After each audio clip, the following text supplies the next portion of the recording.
Welcome to Poker Market, making poker more efficient.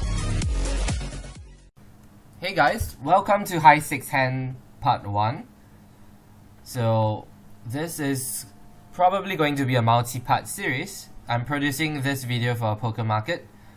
And if you are interested in viewing more material from me, you can visit my site at galvinbay.net.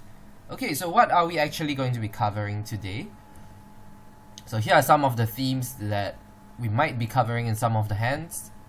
Flop overbets. So if you have seen some of my other material, you'll notice that we only reserve overbets largely for river spots, or maybe let's say someone checks back on the flop, then you put in a turnover bet.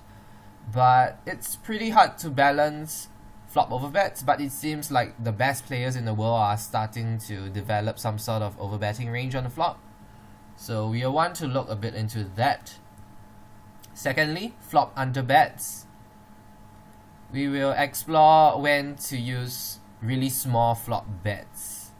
So mainly we want to use it when the stack to pot ratio is lower, or when the board texture is high, such that your opponent cannot really adjust his calling range too much.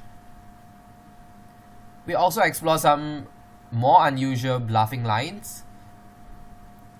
We also look at some spots whereby one of the players intentionally makes a weird raise size or bet size in order to manipulate his opponent's range in a certain way. So we will talk about that a bit.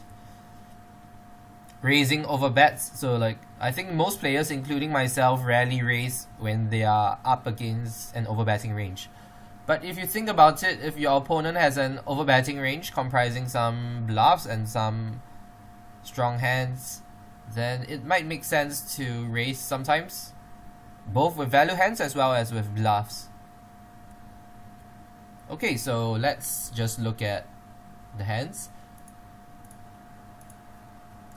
So I actually obtained most of my hands from the January 2016 High 6 thread. So it's mostly hands between Educa Poker, True Teller, and Kanu. So Kanu is a former PokerStars pro. He's one of the top British players. True Teller is one of the top Russian players, and I'm not sure where Educa Poker is from, but three of them are all really strong players. So at this point in time when I'm making this video, I think Educa Poker is up a lot on the other two players. Although one might argue that he's the weaker player. I'm not sure. It's hard to know. But they are all really strong. Okay, so let's get started. I'll come back to this hand later. I'm running some simulations for this particular hand. Okay, so Kanu opens to 2.5x and True Teller calls.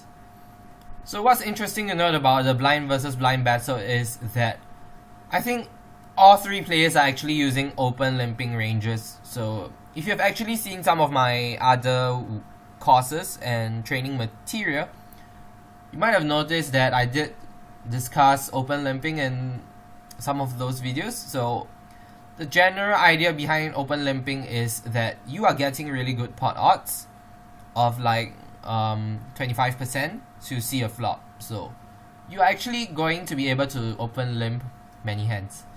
So maybe 2 to 3 years ago in like 2013, many players at NL500 Zoom were actually utilizing an open limping strategy that allows them to limp maybe 70% of hands or even more. So that's kind of nice to be able to play as many hands as possible in the small blind. After that, it started going out of fashion in like 2014, 2015. People started open raising, returning to the old style of raising or folding from the small blind. But what you'll see is that as players get a lot better and as they start playing around with GTO solvers more, I think the top players are probably using a mixed strategy of open limping and raising. So the trend is very clear. People are just using multiple raise sizes on even the earlier streets, which tends to overcomplicate the game tree, but I think they are able to do it because they are the best and they really love poker a lot. They spend a lot of time working on their game. Okay, so let's not talk too much about that. So Kanu opens, True Teller calls,